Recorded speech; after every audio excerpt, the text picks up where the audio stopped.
info bahwa saya dideportasi dari imigrasi Singapura itu sahih, betul, bukan hoax.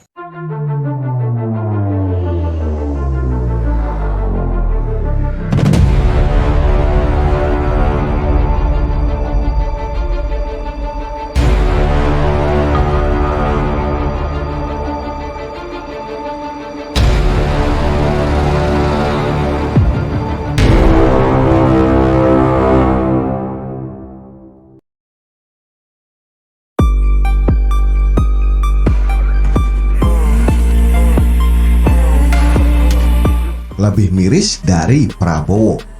Abdul Somad ditolak di banyak negara, bukan hanya Singapura. Ditulis oleh Manuel. Ternyata Abdul Somad bukan hanya ditolak di Singapura, namun pernah di Hong Kong, Swiss, dan juga Timur Leste pada tahun-tahun sebelumnya. Abdul Somad ini melihat bahwa tindakan pelarangan dirinya masuk ke negara-negara tersebut merupakan hal yang tidak masuk di akal.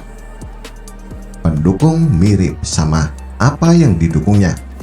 Dulu Prabowo juga pernah di blacklist Amerika Serikat dan dilarang masuk selama 19 tahun. Akhirnya dia jadi menhan-menhanan Jokowi. Baru dia bisa masuk dan dapat visa. Mirip ya, guru dan murid. Gurunya siapa, muridnya siapa. Bahkan ia mempertanyakan apakah ia terkait dengan teroris atau ISIS. Pertanyaan Abdul Somad ini sebenarnya sudah dijawab oleh Abdul Somad itu sendiri.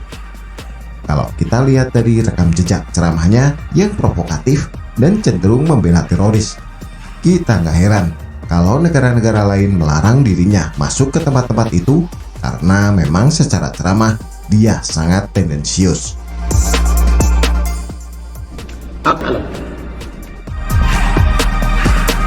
Dia menganggap bahwa bom bunuh diri di Palestina bukanlah bom bunuh diri, namun jihad.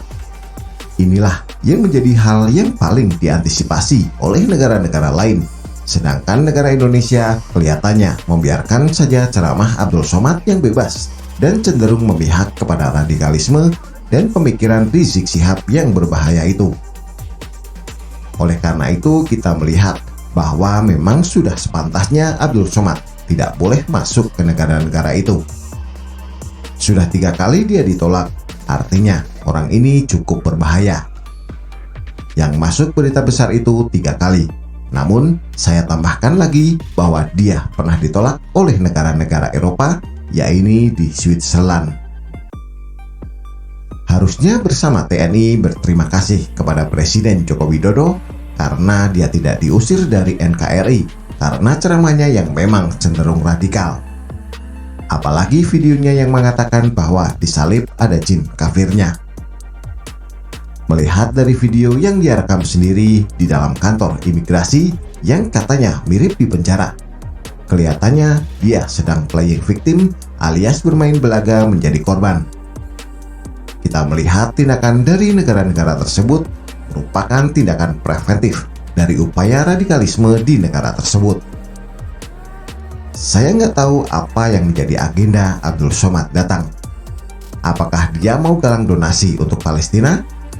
Kalau iya demikian, kenapa dia nggak minta ke orang-orang FPI saja di Indonesia? Mungkin dia bisa melakukan pengajian ke Afghanistan ataupun ke Yaman saja daripada ke negara-negara yang disebut-sebut sebagai negara asal lahirnya Presiden Joko Widodo oleh para pendukung Prabowo beberapa waktu lalu.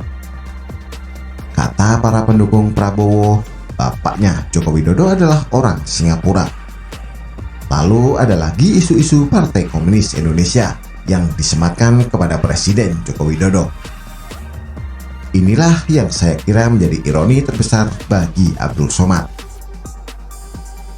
Ditolak di beberapa negara sudah menjadi indikator kuat bahwa Abdul Somad ini adalah orang yang bermasalah. Tapi kenapa di Indonesia banyak sekali orang-orang yang mengagung-agungkan dan bahkan menganggap Abdul Somad ini sebagai orang besar yang dianggap pemuka agama terkenal dan berpengaruh di Indonesia?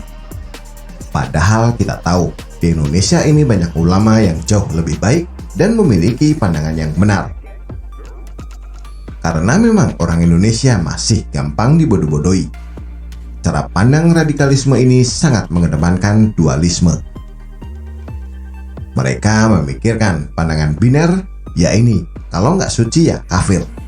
Kalau nggak sesuai dengan pemikiran mereka, mereka menganggap itu musuh yang harus dimusnahkan.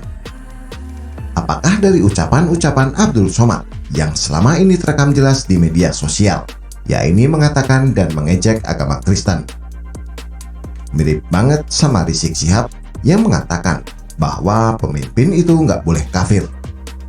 Negara-negara lain memiliki data tersebut, dan memang rekaman itu adalah rekaman milik dunia yang bisa diakses oleh seluruh dunia. Bayangkan orang-orang diaspora Indonesia di negara-negara lain mendapatkan ceramah radikal yang kemungkinan menjadi agenda dari Abdul Somad. Saya kira mereka alias negara-negara lain sedang melakukan tindakan preventif agar mencegah radikalisme tumbuh subur di negara tersebut. Dari sini semoga kita paham bahwa negara Indonesia kelihatannya masih terlalu longgar untuk menghalau radikalisme. Buktinya saja Abdul Somad dan mantunya Rizik masih berani berkuar-kuar dan bebas di sini.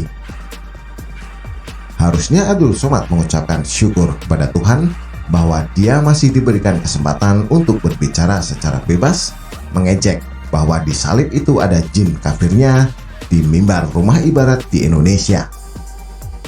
Harusnya berdiri bersimpuh lutut di hadapan Presiden Joko Widodo karena masih diberikan hak untuk hidup di negara Indonesia dan tidak di-NTL-kan alias not to land, seperti apa yang dialami di Hong Kong, Timur Leste, Switzerland, dan Singapura.